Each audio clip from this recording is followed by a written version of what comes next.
E a gente segue nesse assunto no nosso painel CNN. Para isso, convidamos os deputados federais Rogério Correia, do PT de Minas Gerais, e Kim Kataguiri, do União Brasil de São Paulo. Boa tarde, deputados. Bem-vindo. Deputado Kim, você ouviu que eu falei que você podia discordar e era bem-vindo? O senhor já voltou logo no meu primeiro dia, mais uma vez. Vou até começar com o senhor, com essa pergunta.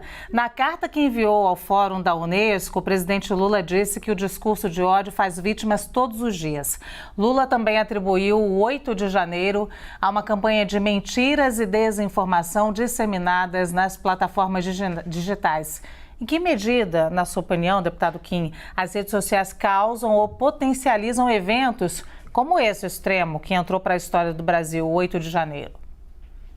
Muito bem, sempre um prazer estar aqui com você, um prazer cumprimentar também o deputado Rogério Correia. Dizer primeiro, né, que notícia falsa sempre existiu, né, isso sempre foi difundido tanto entre a sociedade como mesmo em veículos de imprensa. Agora, o Lula falar em mentira é uma hipocrisia gigantesca, né? Porque ele mesmo já admitiu que mentia ao redor do mundo, já chegou a dizer em Paris que 25 milhões de crianças estavam na rua no Brasil, né? Já disse que na Venezuela tem excesso de democracia, já tentou expulsar um jornalista, né? Porque um jornalista americano, né? Salvo engano, era Rotter, né? É o sobrenome dele, e que porque ele tinha dito que o Lula tinha o hábito de bebericar, né? Então, as redes sociais são o menor dos problemas. As redes sociais, pelo contrário, né, foram as que mais contribuíram, tiraram milhões de publicações que disseminaram notícias falsas, tanto sobre o processo eleitoral como sobre a pandemia. Foi muito mais ágil do que o poder público, que precisa passar por um processo extremamente burocrático, né? Vai para o Ministério Público, depois tem uma decisão judicial, para a decisão judicial ter um prazo e chegar até a retirada daquela informação. Então, as redes foram muito mais eficientes em combater notícias falsas do que o governo, como o Lula, que agora regulamenta a rede social, que, para mim, parece muito mais censura. Então, o senhor acha que a rede social não potencializou o evento como o de 8 de janeiro? Não, acho que quem potencializou foi Jair Bolsonaro, né, que tem o microfone de presidente da República e que teria esse alcance com ou sem redes sociais por ser o presidente da República e por ter um discurso golpista. Vou fazer agora para o deputado Rogério Correia. Deputado, o ministro Barroso, a gente ouviu ainda agora a fala dele, do STF, que participa do Fórum da Unesco, disse ainda há pouco, em entrevista exclusiva para nós aqui da CNN, que há um consenso global se formando sobre a necessidade de regular as redes sociais. E a Europa já adotou a Lei de Serviços Digitais com regras mais rígidas para as redes com mais de 45 milhões de usuários. O senhor acredita que as redes, por si só, elas são capazes de coibir a desinformação, como disse o deputado Kim? Eu espero que o senhor tenha chegado a isso, deputado. E o discurso de ódio, ou o senhor acha que precisa regular? É necessário regular. Como você disse, eu concordo também com o ministro Barroso. Em primeiro lugar, deixa eu cumprimentar também o deputado Kim e agradecer o convite, Luciano. Mas é óbvio que precisa de alguma regulação. Tudo precisa ser regulado, quanto mais uma mídia tão importante quanto são as mídias sociais, que são milhões e milhões de pessoas. E o que a gente vê é um consenso internacional. O Brasil foi convidado agora e está participando deste Fórum da Unesco, que tem mais de 3 mil pessoas participando do mundo inteiro. Tanto plataformas foram convidadas, quanto governo, sociedade civil, enfim, uma vasta representação, porque é um problema que se coloca nacionalmente e internacionalmente. Por isso o Brasil está participando desse debate. E veja bem, você citou a regulação que já foi feita pela União Europeia.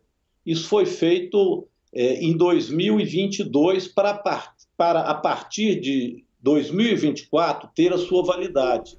O que eles colocam da União Europeia é exatamente isso, novas regras que vão entrar em vigor para regular conteúdos publicitários que são dirigidos a crianças, que são dirigidos em pessoais sensíveis, como religião, sexo, raça, opiniões políticas, exatamente porque há um consenso mundial que é necessário que essa regulação seja feita respeitando os direitos humanos e, claro, as liberdades individuais e também as liberdades democráticas e de expressão. Uma coisa, como explicou o ministro Barroso, não impede a outra. Pelo contrário, elas são elas se complementam, e por isso eu acho que esse debate tem sido feito em nível internacional e já existe uma legislação na União Europeia.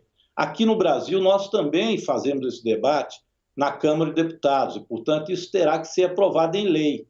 Já existe um projeto aprovado no Senado, que foi do senador Alessandro, do PSDB, e está agora na Câmara. Nós queremos, a partir dele, fazer essa discussão e apresentar ao Brasil uma proposta debatida democraticamente. É claro, né, deputado, que a gente esbarra em alguns pontos que são importantes, né, que é como definir o que é uma desinformação, para que caminha esse, né, deputado Kim também. Vou inclusive trazer mais uma informação do ministro Luiz Roberto Barroso, que ele disse o seguinte também: a regulação vai além do conteúdo. Segundo ele, tem o ponto de vista econômico, com uma tributação justa. É um outro aspecto que a gente muitas vezes não leva em consideração.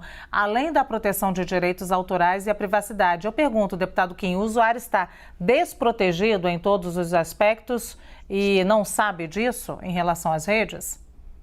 Claro que não. Veja só do que a gente está falando. Cobrar imposto sobre rede social. Rede social que presta um serviço gratuito hoje para o usuário. O usuário paga assistindo a publicidade que é veiculada para ele dentro da rede social. O governo quer fazer o quê? Tributar, mais imposto, mais burocracia. Para além disso, o texto que a gente analisa na Câmara dos Deputados obriga as redes sociais a mostrar qual que é o algoritmo que eles utilizam para distribuir publicidade. Ué, a mesma regra não se aplica à imprensa. Por que aplicar as redes sociais e não aplicar à imprensa? Por que inviabilizar o modelo de negócios de redes sociais e não inviabilizar a imprensa? Isso, para mim, parece reserva de mercado. Quanto mais você regulamenta, mais você oligopoliza o mercado. E digo mais, né? O Lula disse na sua carta à Unesco, né, de que a ideia é quebrar oligopólios e etc e tal. Bom, as redes sociais, a vida de uma rede social, em regra, é de 5 anos. Né? Nós temos muito mais competição entre redes sociais e muito mais opções entre redes sociais do que, por exemplo, bancos no Brasil, que mantiveram seu oligopólio durante os governos petistas, e não se fala sobre a quebra desse oligopólio, né? Por parte disso, que tem um impacto muito maior na vida das pessoas do que as redes sociais. E digo mais, 99% dos empresários brasileiros ou são individuais ou são microempreendedores. E mais de 90% usa as redes sociais para empreender, para ter clientes. Pergunte a esses empreendedores, quem os ajuda mais? Utilizar as redes sociais para divulgar o seu produto ou o governo, via seus programas de assistência a empresário? Ô, deputado Kim, mas o senhor acredita, o senhor que sempre está disposto a debater aqui com a gente, que é necessário esse debate na Câmara dos Deputados, de qualquer forma? Claro, o debate deve existir. Agora veja, o texto na Câmara dos Deputados fala 2 vezes em fake news e fala mais de 19 vezes em publicidade. Ou seja, a gente não está tratando de notícia falsa, a gente não está tratando de combater fake news, a gente está tratando de inviabilizar rede social e de tributar a rede social. Veja só, o texto prevê que toda vez que você distribui um link de uma notícia jornalística, você precisa pagar. Você precisa remunerar, né, aquela notícia jornalística. Veja só, os próprios veículos de imprensa escolhem estar nas redes sociais e divulgar o seu conteúdo nas redes sociais. Por que o usuário deveria pagar pela distribuição de links que a própria imprensa utiliza nas redes sociais para aumentar o seu alcance? Então, eu concordo que a gente precisa de meios efetivos para combater notícia falsa. Agora, não via Poder Executivo, como está sendo feito agora no Ministério da Verdade e na Advocacia Geral da União, e sim, né, pelo Ministério Público, passando pelo devido processo legal e passando pelo Poder Judiciário, que é muito mais isento, independente e autônomo do que o Poder Executivo, que é exercido por políticos e pela sua própria natureza enviesado. Deputado Rogério Correia, quero o seu contraponto, é claro, a fala do deputado Kim, mas também acrescentando a necessidade ou não, quero a sua opinião, desse debate ser amplo agora na Câmara dos Deputados. Importante, o deputado Kim coloca alguns pontos de vista que são, alguns pontos, aliás, que são polêmicos, né, do projeto, que ainda cabe debate. E também como definir o que é uma desinformação, como qualificar o que é uma desinformação e o que é uma opinião. Em primeiro lugar, acho que o fórum mais adequado do debate é sim no Congresso Nacional. É a partir de lá que nós vamos ouvir toda a sociedade, incluindo as plataformas, mas vamos ouvir também a sociedade civil, vamos ouvir aqueles que são usuários também da internet, vamos ouvir, evidentemente, o conjunto da sociedade e o governo. O governo vai dar a sua opinião, mas já deixou claro que quer que a aprovação se dê no Congresso Nacional. É o caráter mais democrático, é onde o debate se fará da melhor forma possível. O que a União Europeia disse foi mais ou menos o seguinte: o que é ilegal na realidade também deve ser ilegal na internet. A internet não pode ser um mundo onde tudo pode acontecer como se não tivesse influência na sociedade. Por exemplo, prostituição infantil. Nós podemos permitir que isso seja colocado nas redes de internet? Todos temos o consenso que não. A prática do ódio para golpes de Estado, como fizeram do 8 de janeiro, pode ser aproveitado pelas plataformas para se derrubar um governo democrático? É óbvio que não. Por isso, essa regulação era uma regulação necessária.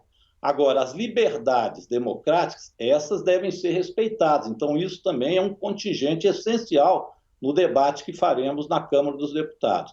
Repito que o projeto foi aprovado no Senado, está agora na Câmara e nós daremos contribuições.